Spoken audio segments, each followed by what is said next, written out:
Quiz 3-এর বিজয়ীরা পেয়ে গিয়েছে কারেন্ট অ্যাফেয়ার্স।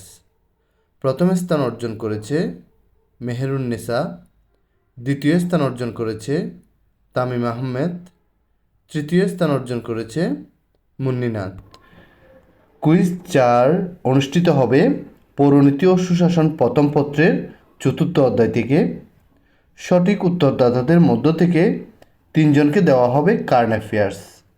বিস্তারিত জানতে ভিজিট করো মঈনস স্কুল ফেসবুক পেজে। চলো কুইজ শুরু করা যাক। 1. ই গভর্নেন্সের পূর্ণরূপ কী? Effective government, electable government, elected government, electronic governance. 2.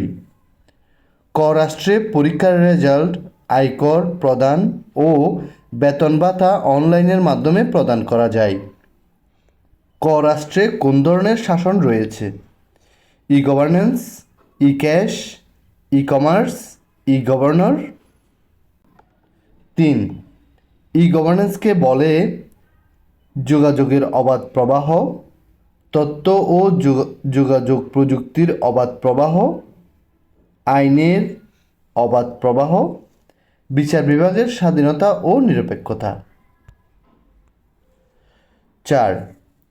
ই গভর্নেন্সের মূল উদ্দেশ্য হল তথ্যের অবাধ প্রবাহ সৃষ্টি করে জনগণের ক্ষমতা বৃদ্ধি করা, কম খরচে কাজটি সম্পন্ন করা, দ্রুততম সময়ে কাজ সম্পন্ন করা, ব্যবসা বাণিজ্যের প্রসার সাধন করা।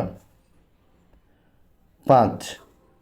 ই গভর্নেন্সের প্রতিবন্ধকতা হল দক্ষ প্রশাসন, কার্যকর সংসদ, ইলেকট্রনিক সামগ্রীর উৎপাদন ও বাণিজ্যে অনগ্রসরতা, জনগণের ব্যাপক অংশগ্রহণ। 6. ই গভর্নেন্সের সেবা গ্রামে পৌঁছাতে কোনটি প্রয়োজন? কম্পিউটার, টেলিভিশন, বেতার, ইন্টারনেট।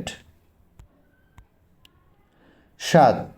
সামাজিক যোগাযোগের মাধ্যম কোনটি? রেডিও, সংবাদপত্র, টেলিভিশন, ফেসবুক। 8. কিভাবে পৃথিবী গ্লোবাল ভিলেজে পরিণত হয়েছে? রাজনৈতিক কারণে, নেতৃত্বের কারণে, বিশ্বায়নের কারণে, মানুষের চাহিদার কারণে। 9. তাসিনকে বিশ্ববিদ্যালয়ে ভর্তির ফর্ম পূরণের জন্য কোথাও যেতে হয়নি। বরিশালের প্রত্যন্ত এলাকা থেকে সে ফর্ম পূরণ ও ফি প্রদান করেছে। তাসিন এক্ষেত্রে কোন প্রযুক্তির সহায়তা গ্রহণ করেছে?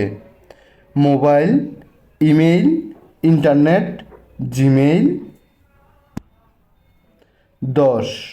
অনলাইনে আয়কর প্রদানে কোন প্রযুক্তি ব্যবহার করা হচ্ছে? ইলেকট্রনিক প্রযুক্তি, ইন্টারনেট প্রযুক্তি, ট্র্যাকিং সিস্টেম, SMS।